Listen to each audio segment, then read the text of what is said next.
I'm Megan, 32, and last month my phone lit up with a text from my mother. Mortgage is due.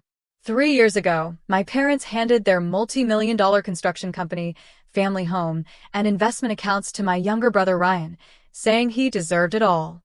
I spent 15 years helping build our family business while Ryan partied through his 20s. When Dad told me I was getting nothing, his exact words were, "Your brother deserves it." Now they're drowning in debt. Before I tell you what happened next, drop a comment letting me know where you're watching from, hit that like button, and subscribe to join my journey of standing up for myself. Growing up in our sprawling colonial home in the suburbs of Boston, I always felt like I was living in Ryan's shadow.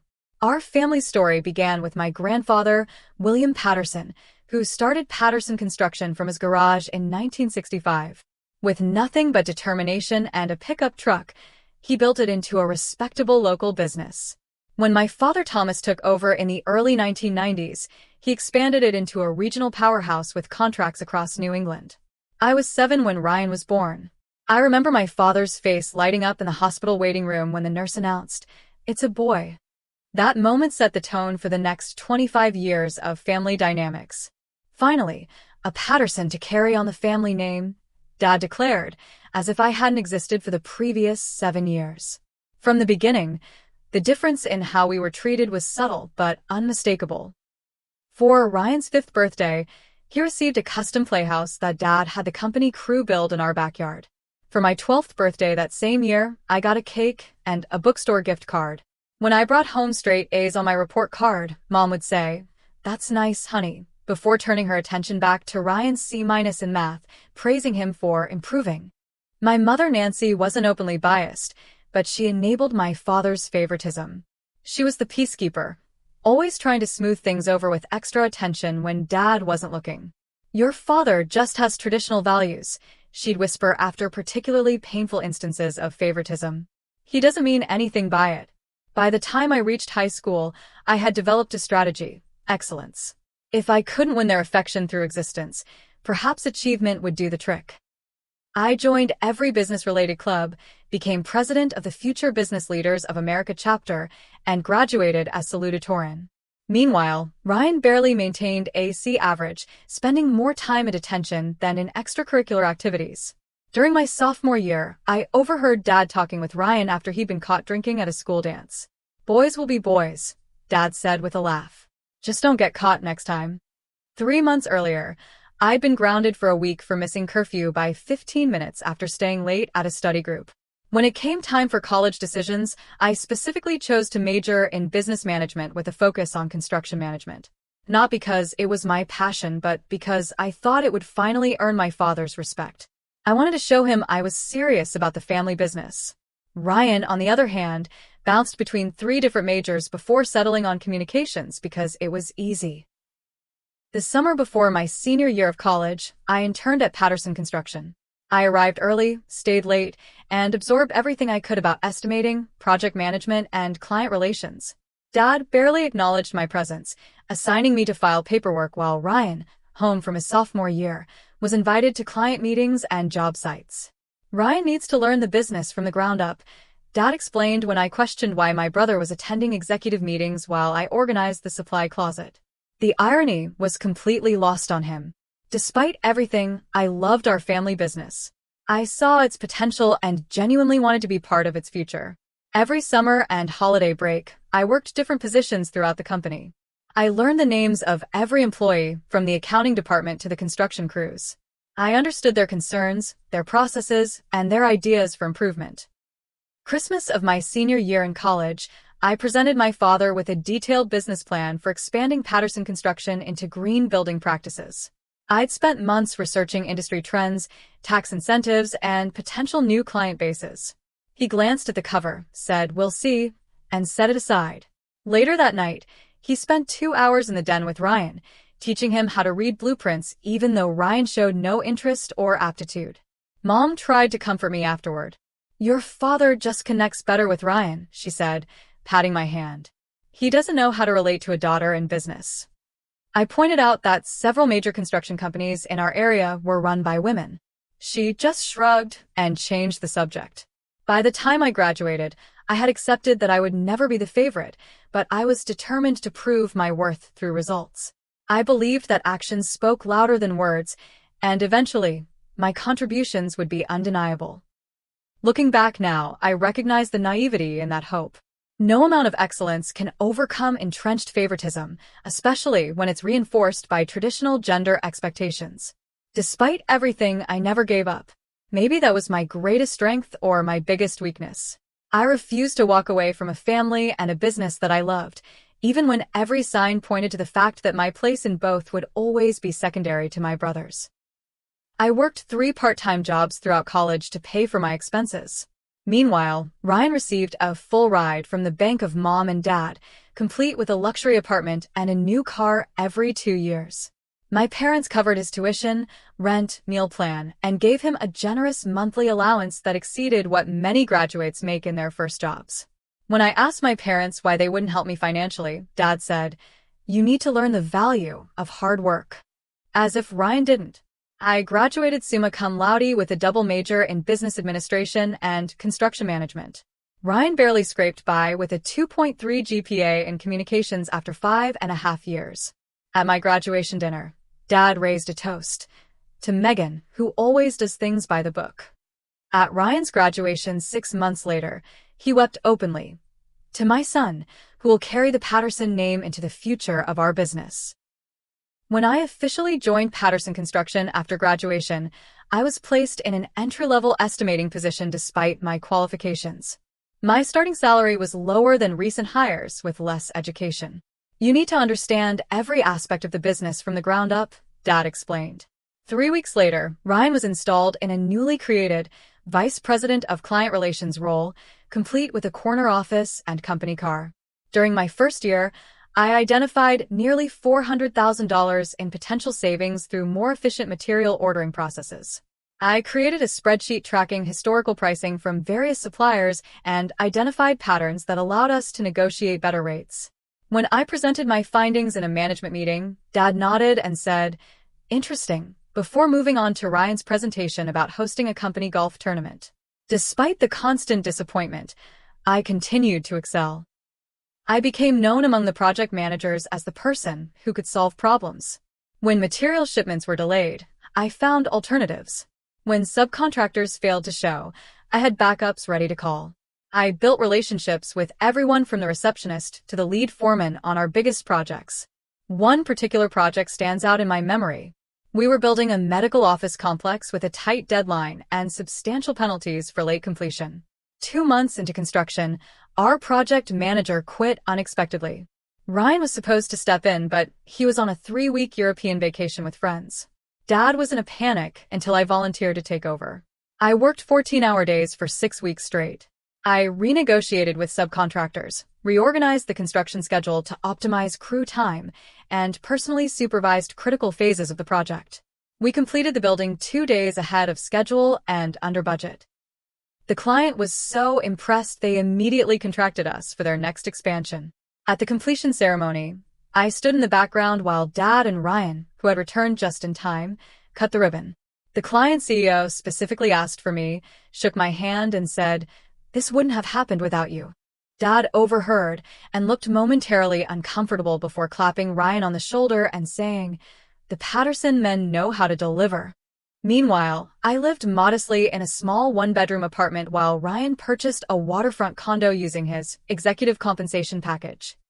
I brought lunch from home and drove a 10-year-old Honda while Ryan expense accounted client lunches and drove a company-leased BMW. I built my savings account while Ryan accumulated credit card debt that my parents periodically paid off. The company continued to grow, largely due to the systems and client relationships I developed. I created a new division focusing on sustainable construction that attracted prestigious clients concerned about environmental impact. These projects carried higher profit margins and built our reputation as an innovative firm. Dad took credit for the initiative in industry publications, despite having initially dismissed my proposal. Ryan's contributions were less tangible. He was the face at charity galas and golf tournaments. He charmed the wives of clients at holiday parties. He was photogenic in company marketing materials. When he did manage projects, They typically ran over budget and behind schedule, requiring other managers, usually me, to step in and salvage them. During my 5th year with the company, we faced a major crisis. A significant commercial project was on the verge of collapse after Ryan approved design changes without calculating the structural implications. The client was threatening legal action, and our reputation was at stake. Ryan was conveniently sick the week this all came to light. I spent 2 weeks negotiating with architects, engineers, and the client to find a solution. I secured additional financing, brought in specialized subcontractors, and personally supervised the remediation work. The project was saved, albeit with reduced profit. When the dust settled, Dad called me into his office. For a moment, I thought recognition was finally coming. "You've done good work cleaning up the situation," he said. "But in the future, consult with me before making financial commitments of this magnitude. Ryan made a mistake, but he's learning. We need to support him while he grows into his role." I sat there, stunned into silence. 10 years of dedication, and I was still being treated as subordinate to my brother, who couldn't be bothered to show up when things got difficult. That night, I seriously considered leaving the company for the first time. But I'd invested so much of myself in Patterson Construction that walking away felt like admitting defeat. Besides, where would I go? This was the family business. My business, too. Or so I thought. The evening that changed everything began normally enough. Mom invited Ryan and me to Sunday dinner, saying Dad had an important announcement. I assumed it was about the new office building we were planning or perhaps the expansion into the commercial real estate market I'd been researching. I arrived 15 minutes early as usual, bringing a bottle of Dad's favorite scotch. The house I grew up in looked the same as always, immaculately maintained 4-bedroom colonial with the Patterson Construction sign proudly displayed near the driveway. 25 years of business success had allowed my parents to add a sunroom, swimming pool, and extensive landscaping to the property I still thought of as home. Ryan arrived 20 minutes late, offering no apology. Mom fussed over him as if he'd returned from war rather than the short drive from his condo. Dad beamed with pride when Ryan mentioned he'd just put a deposit down on a boat. No one asked about my recent successful negotiation of a contract that would secure work for the company for the next 3 years. During dinner, Dad cleared his throat and raised his glass. "I've been thinking about the future of Patterson Construction," he began. "I'm not getting any younger, and it's time to plan for succession." My heart quickened. This was the moment I'd been working toward.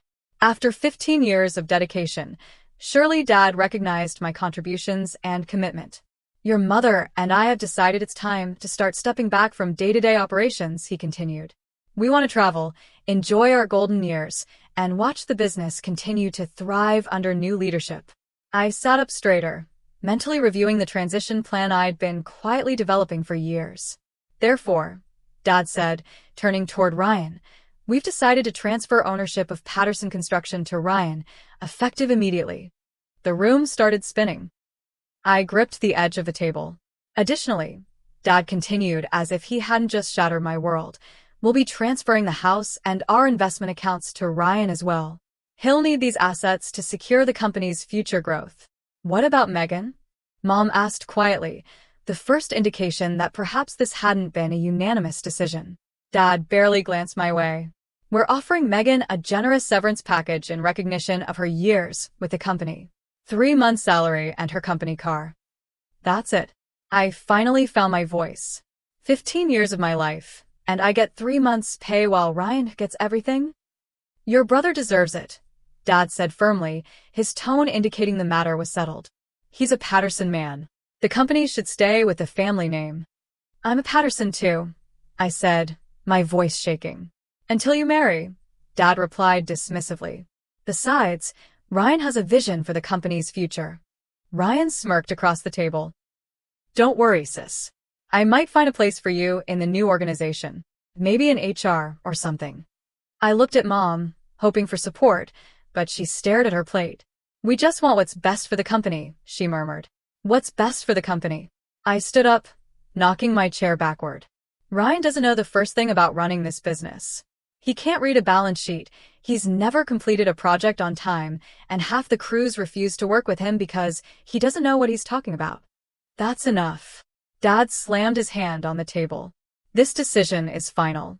The paperwork has already been prepared. Did you ever intend to include me in the company's future? I asked, tears threatening. Dad's expression softened slightly. Megan, you're smart. You'll land on your feet. But Patterson Construction needs a Patterson at the helm. It's tradition. A male Patterson, you mean? I said bitterly. Don't make this about gender, Ryan interjected. It's about who Dad trusts to carry on his legacy.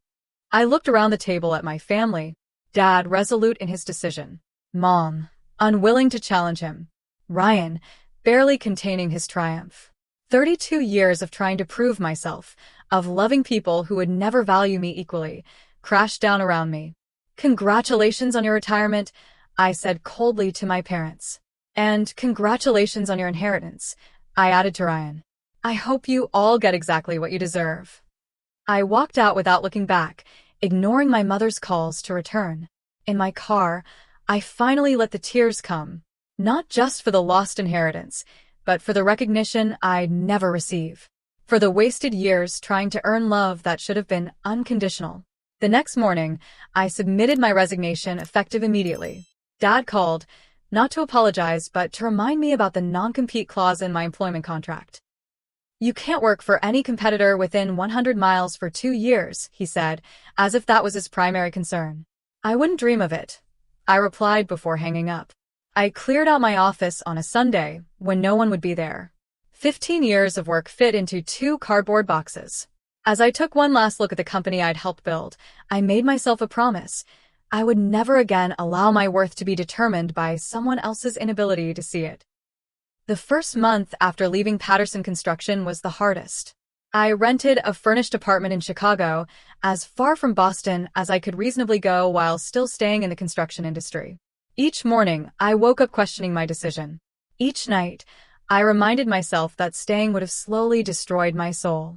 I allowed myself 2 weeks to grieve. I cried, I screamed into pillows, I wrote scathing letters to my family that I never sent. Then I got to work rebuilding my life from scratch. The severance package barely covered my first month's rent and security deposit. I dipped into my savings to furnish my apartment minimally and set up my new business, Patterson Consulting. Keeping my name was a small act of defiance. I created a website, business cards, and a LinkedIn profile emphasizing my experience, without mentioning it was family business. Cold calls and networking events became my daily routine. I introduced myself to everyone in the Chicago construction industry, from subcontractors to developers. Most doors remained firmly closed. Construction consulting from an unknown woman in a male-dominated industry wasn't an easy sell. My first client came through pure desperation. Theirs, not mine. A mid-sized developer had fired their project manager mid-construction and needed immediate help. The project was 3 months behind schedule and significantly over budget. I offered to work for a reduced fee with a bonus structure tied to getting the project back on track. For 6 weeks, I worked from 6 a.m. until midnight. I renegotiated with subcontractors, reorganized the construction schedule, and identified costly mistakes in the original plans. By the end, we had cut the delays in half and identified enough savings to offset the previous overruns. The developer was impressed enough to refer me to 2 colleagues. Suddenly, I had a small client base and positive references. I created a niche for myself, the construction consultant you call when things go wrong. I marketed myself as a problem solver rather than competing directly with established project management firms. 4 months into my new venture, I received a call from Martin Chin, Patterson Construction's former head estimator. I quit, he announced without preamble. Ryan fired Dolores and Jim last week. Said they were too expensive after 30 years with the company. I couldn't stay after that. Martin filled me in on the changes Ryan had implemented. Experienced project managers replaced with his fraternity brothers. Reliable subcontractors dropped in favor of cheaper alternatives. The sustainable construction division I'd built was dismantled because Ryan thought it was too complicated. The place is falling apart, Martin concluded. Your father is trying to keep his hands off, but he looks physically ill every time he visits the office.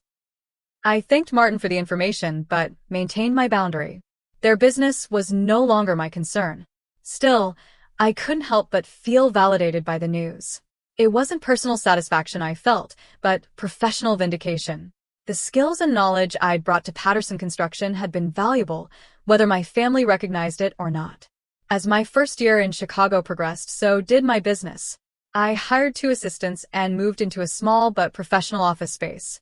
I developed a reputation for honesty and results.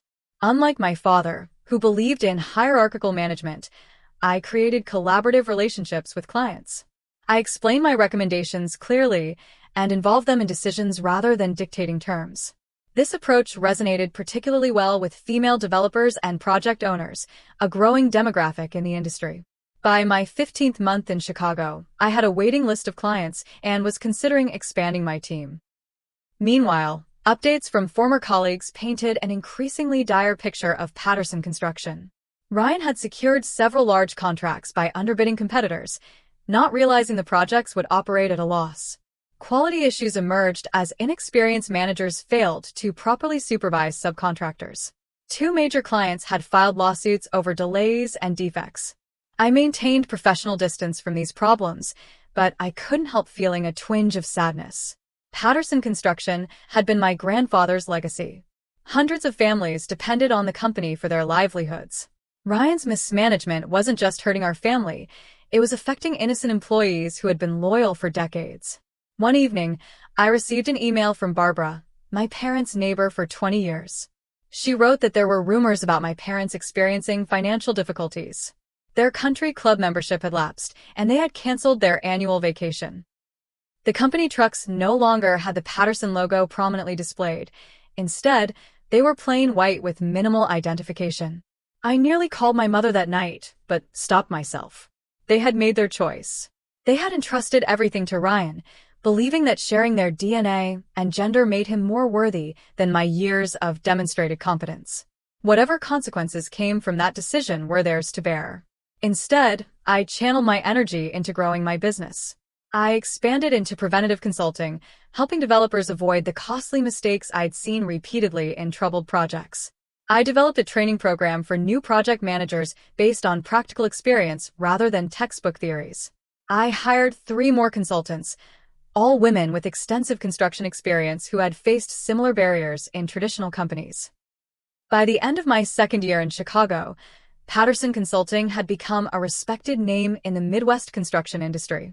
I had proven to myself that my success at Patterson Construction hadn't been a fluke or the result of nepotism. If anything, I had succeeded there despite the obstacles placed in my path. I bought a small but elegant condo in a historic building, my first real home that was truly mine. As I unpacked my belongings, I found a photo of my grandfather standing in front of his first Patterson Construction truck. His expression showed the same pride and determination I now felt. In that moment, I realized I was carrying on his true legacy, not through a name on a building, but through the values of hard work, integrity, and resilience he had embodied. That night, I slept better than I had in years, finally at peace with my new path. I had no idea that the next morning would bring my past crashing back into my carefully reconstructed life. Ryan's approach to running Patterson Construction could best be described as a toddler playing with blocks, knocking down established structures for the sheer pleasure of destruction, with no plan for rebuilding. Within the first 6 months of his leadership, he'd made changes that undid decades of careful business development. His first major decision was firing the company's long-standing accounting firm, replacing them with his college roommate's brother, who had just received his CPA license.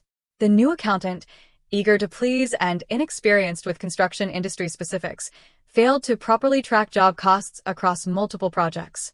By the time tax season arrived, the company's books were in such disarray that they had to hire a forensic accountant at tremendous expense. Ryan's next brilliant move was restructuring the management team. He eliminated the positions of 3 project managers who had been with the company for over 20 years, claiming they were resistant to fresh ideas. In their place, he hired 4 friends from his fraternity days, none of whom had construction experience. He created new executive titles like Chief Innovation Officer and Director of Brand Experience, complete with 6-figure salaries and company vehicles.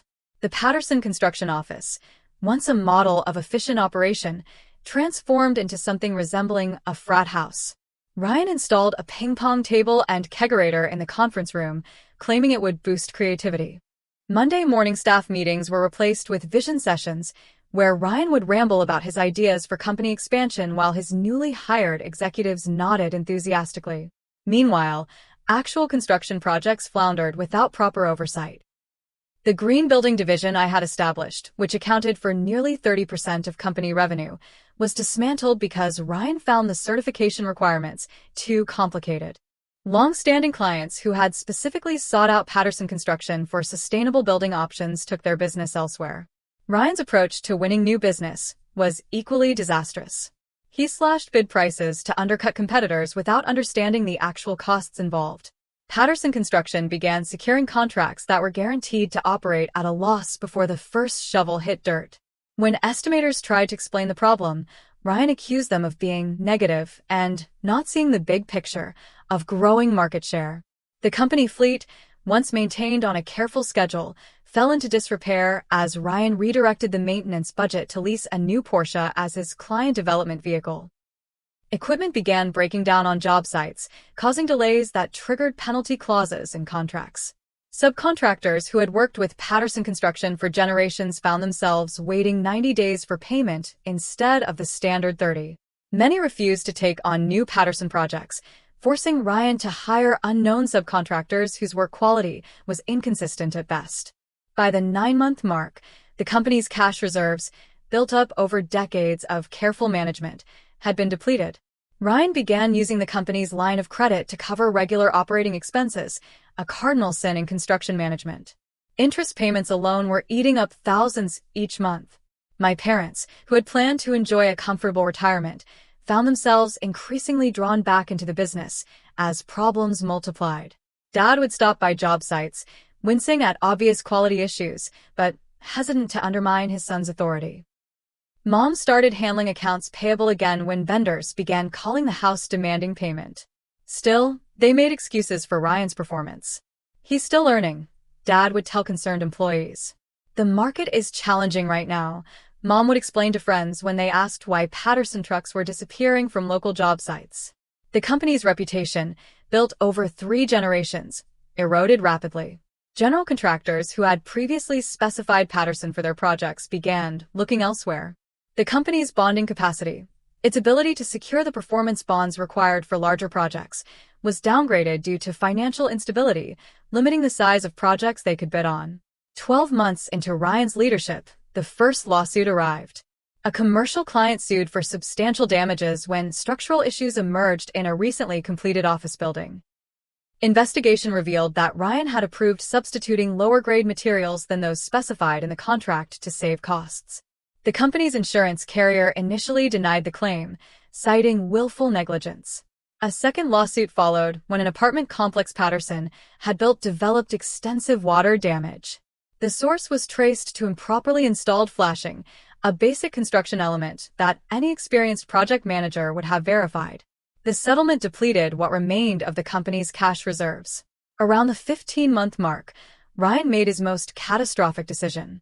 Without consulting financial advisors, he used the company's remaining borrowing capacity to purchase an adjacent property for a planned headquarters expansion. The timing couldn't have been worse. The commercial real estate market was at its peak, and he paid well above market value. Within 6 months, property values declined, leaving the company upside down on the loan. The personal spending continued unabated. Ryan bought a boat, then a vacation property in Florida. He took business development trips to Las Vegas and the Caribbean. Company credit cards were maxed out at high-end restaurants and luxury hotels. With the business hemorrhaging cash, Ryan began tapping into my parents' personal finances. First came short-term loans from their retirement accounts, then mortgaging the family home that had been paid off for years. Finally, liquidating investment accounts that had been intended to fund their retirement. By the 18-month mark, my parents' comfortable retirement had transformed into a financial nightmare. The company was operating at a significant monthly loss. Their personal savings were depleted. The family home, once a symbol of success, now had a mortgage with payments they couldn't afford. Dad, who had planned to spend his days golfing, was back on job sites at 68 years old, trying to salvage troubled projects. Through former colleagues, I heard that my father had aged 10 years in 18 months. His confident stride had become a worried shuffle. My mother had developed anxiety-related health issues, the stress manifesting physically in high blood pressure and insomnia. Ryan, meanwhile, remained in denial. He blamed the economy, disloyal employees, and demanding clients for the company's problems.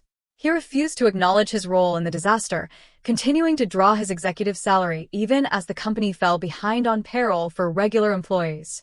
The final straw came when the bank called the company's line of credit due to multiple covenant violations. With no cash to pay it off and no assets left to pledge, Patterson Construction faced imminent bankruptcy. The business my grandfather had started from nothing, that my father had built into a regional powerhouse, and that I had helped modernize for the future, was weeks away from collapse. That's when my phone lit up with a text from my mother. "Mortgages due. Can we talk?" The text from my mother arrived at 7:13 a.m. on a Tuesday. "Mortgages due. Can we talk?" My first instinct was to ignore it. After all, I hadn't heard from her in nearly 2 years except for a generic Christmas card and birthday text. But curiosity got the better of me. What did mortgages due even mean? The family home had been paid off for over a decade. I responded with a single question mark. 3 tickets appeared immediately, then disappeared, then reappeared. Finally, we had to take out a mortgage to help the company. "We can't make this month's payment." I put my phone down and went about my morning routine. Coffee, shower, professional attire. The familiar rhythm helped me process this unexpected intrusion from my past. By the time I reached my office, 3 more texts had arrived. "Please, Megan.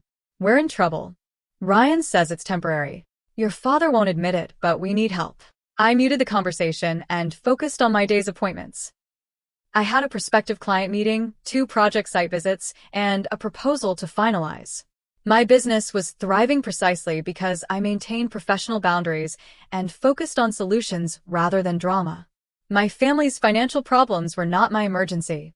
But as the day progressed, the texts continued.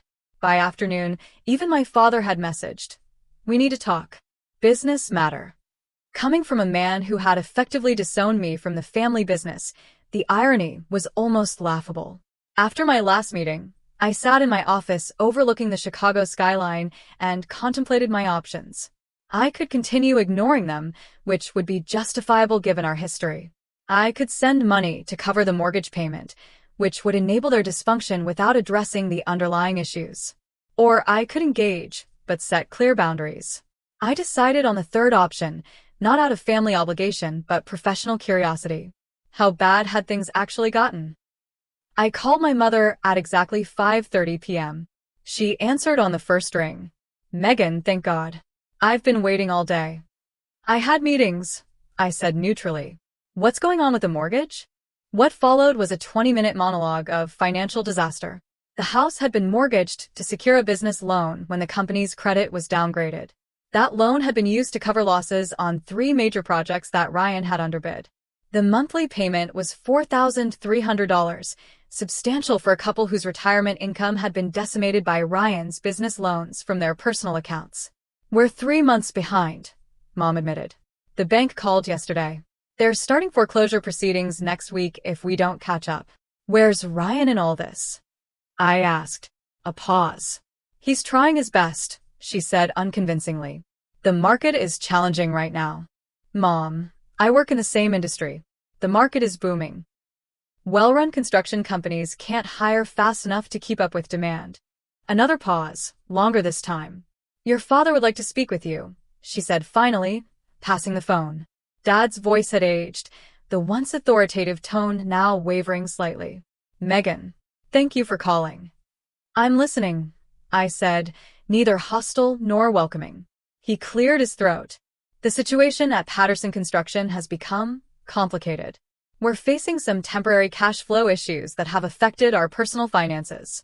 "Define temporary and complicated," I replied. What emerged over the next hour was far worse than I had imagined. The company was essentially insolvent. Multiple lawsuits from clients and suppliers were pending. The bank had frozen their business accounts. Ryan had hired and fired 3 CFOs in 18 months, each one quitting when they realized the extent of the financial mismanagement. Employees hadn't received paychecks for 3 weeks. Tax liens had been filed for unpaid payroll taxes. "Where is Ryan now?" I asked. "He's in Florida," Dad admitted reluctantly. "At the condo. He says he's meeting with potential investors, but—" He trailed off. "But he's probably on his boat," I finished. Dad didn't confirm or deny. Instead, he got to the point. "We need your help, Megan." "Financial help?" I asked. "More than that," he said. "We need you to come back, to help us salvage what's left of the company." I nearly dropped the phone. After everything that had happened, after giving Ryan everything and me nothing, they wanted me to return and fix his mess? "You want me to rescue the company that you told me I didn't deserve to be part of?" The bitterness I thought I'd processed bubbled up unexpectedly. "I made a mistake," Dad said quietly. "We all did. But this isn't just about us anymore. There are 47 families depending on Patterson Construction for their livelihoods. People who did nothing wrong except trust our family to lead responsibly." He was playing the guilt card expertly, appealing to the sense of responsibility he had instilled in me. The worst part was he wasn't wrong. Innocent employees were suffering because of my family's poor decisions. "What exactly are you proposing?" I asked. "Come back as COO," he said. "Full authority to make whatever changes are necessary. Ryan will step back to a business development role only." "And my ownership stake?" A hesitation. "We could offer you 20% of the company." I laughed out loud. 20% of a company that's effectively bankrupt? That's your offer after I built a successful business from scratch, while Ryan drove yours into the ground. 30%, Dad countered weakly. "This call is over," I said. "If you're serious about my help, have your lawyer draw up papers for 51% ownership, transferable to me immediately upon verification of the company's financial position. Otherwise, good luck with the foreclosure." "Megan, be reasonable," Dad started. "I am being reasonable. You're asking me to leave a successful business I built to rescue one that you explicitly told me I didn't deserve to own. My terms are non-negotiable." "I'll talk to your mother," he said finally. "Do that. And while you're at it, talk to Ryan. Explain that his vacation is over. If I come back, he works under my direction or not at all." After hanging up, I sat in my quiet office, watching the Chicago lights come on as dusk fell. The conversation had left me shaken, not because of their predicament, but because of my response to it. 2 years ago, I would have immediately rushed to help regardless of the terms. I would have sacrificed my own interests to save the family business out of a misplaced sense of duty. Now I understood my worth. I had built something valuable on my own terms. If my family wanted to access my skills and experience, they would have to acknowledge that value appropriately. No more giving everything and receiving nothing in return. My phone buzzed with a text from my mother. "Your father is talking to the lawyer tomorrow. Please help us, Megan. We have nowhere else to turn." I left it unanswered. Their crisis had simmered for months. It could wait another day while I considered my options carefully. Whatever decision I made would be based on business logic, not emotional manipulation or family obligation. For the first time in our relationship, I had the leverage. The question was, what would I do with it? 3 days after the desperate call from my parents, I boarded a flight to Boston. In my briefcase were 2 documents prepared by my attorney, one for a consulting agreement, the other for a transfer of controlling interest in Patterson Construction. I had no idea which would be signed if either. I had rented a car rather than asking my parents to pick me up, maintaining the professional distance this situation required. The drive to their house, the house I grew up in, felt surreal. The property looked neglected, with overgrown landscaping and peeling paint on the trim. The Patterson Construction sign, near the driveway, was gone. My mother opened the door before I could knock, pulling me into a tight hug that I didn't return. My father stood awkwardly in the entryway, looking older and smaller than I remembered. Ryan was noticeably absent. "Where's Ryan?" I asked after minimal pleasantries. "He's coming," Dad said, checking his watch. "He should be here soon." We moved to the living room where financial documents were spread across the coffee table, bank statements, legal notices, tax forms. The physical evidence of their financial collapse. "Before we begin," I said, "I need to understand exactly what I'm walking into. I want to see everything: bank statements, credit card bills, loan documents, lawsuits, tax notices. Everything." For the next 2 hours, my parents walked me through the disaster. The company had over $3.7 million in debt, with virtually no assets remaining. Suppliers were refusing deliveries without upfront payment. 3 major clients had terminated contracts due to delays and quality issues. The family home had a $780,000 mortgage with no payments made in 4 months. Where did all the money go? I asked, although I already knew the answer. Dad hesitated, but Mom spoke up. Ryan made some questionable decisions. As if on cue, the front door opened and Ryan strolled in. He was tanned from his Florida business trip, designer sunglasses perched on his head. He stopped short when he saw me. "Family reunion?" he said with forced casualness. "Nobody told me Megan was coming." "Sit down, Ryan," I said. "We're discussing how you destroyed a 3-generation family business in less than 2 years." His face flushed. "That's not fair. The market conditions." "Save it," I interrupted. "I've seen the numbers. This has nothing to do with market conditions and everything to do with incompetence and embezzlement." "Embezzlement? That's a serious accusation," he blustered. I pulled out a document from my briefcase, a spreadsheet I had prepared analyzing his personal expenditures charged to the company. Country club memberships, first-class flights, the boat, the Florida condo, all purchased with company funds while projects were failing and employees weren't being paid. Ryan looked to our father for support, but Dad stared at the floor. "I was entitled to compensation as CEO," Ryan tried. "Not when the company is insolvent," I countered. "That's textbook fraudulent conveyance, possibly criminal depending on how the funds were documented." The color drained from his face. For perhaps the first time in his life, Ryan realized he couldn't charm or bluster his way out of a situation. "I've reviewed everything," I said, addressing my parents while ignoring Ryan. "There are 2 options on the table. Option 1. I come in as a consultant, charging my standard rates, to develop a restructuring plan that you implement. Option 2. I take controlling interest in the company, 51%, and full authority to execute whatever changes I deem necessary." "This is ridiculous," Ryan interjected. "You can't just waltz in and take control of my company." "Your company?" I raised an eyebrow. "The company you ran into the ground? The company that's weeks away from bankruptcy? That company." "Megan is right," Dad said quietly. We all turned to him in surprise. "We gave you every advantage, Ryan. Resources, opportunities, authority. And you squandered all of it." It was the first time I'd ever heard my father criticize Ryan directly. The shock silenced even Ryan. "We'll take option 2, Dad continued. "Full control to Megan." Ryan started to protest, but Dad held up his hand. "It's done, Ryan. If you want any hope of salvaging your reputation or staying out of legal trouble, you'll cooperate fully with whatever Megan decides." My mother nodded in agreement, tears in her eyes. I pushed the ownership transfer documents across the table, and my parents signed without further discussion. Just like that, I became the majority owner of Patterson Construction. "Now what?" Ryan asked sullenly. "Now the real work begins," I replied. "Tomorrow morning, 7 a.m. at the office. Everyone, including you, Ryan. Dress professionally, no excuses." The next morning, I arrived at Patterson Construction headquarters at 6:30 a.m. The building that had once been a source of family pride looked shabby and neglected.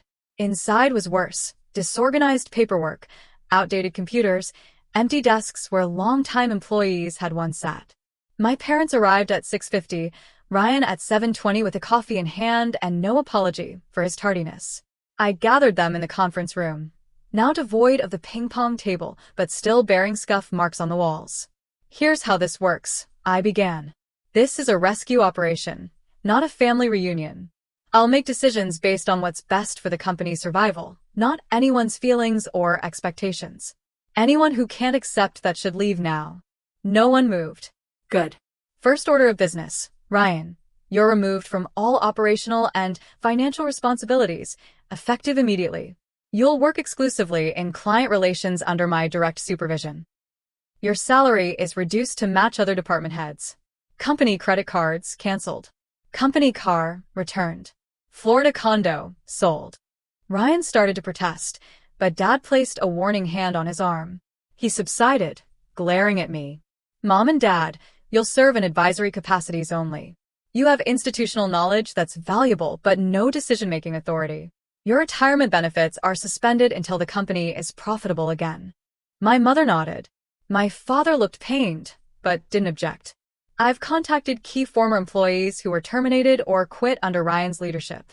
7 have agreed to return, including Martin Chen and Dolores Rodriguez, who will resume their previous roles in estimating and office management.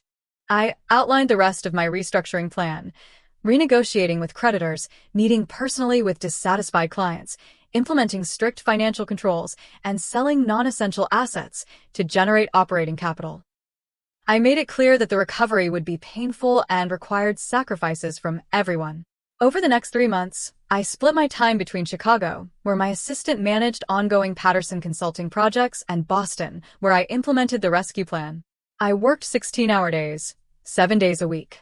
I made difficult decisions, including laying off Ryan's fraternity brothers and terminating expensive office leases. The turnaround wasn't immediate, but progress came steadily. We negotiated payment plans with suppliers who respected my reputation in the industry.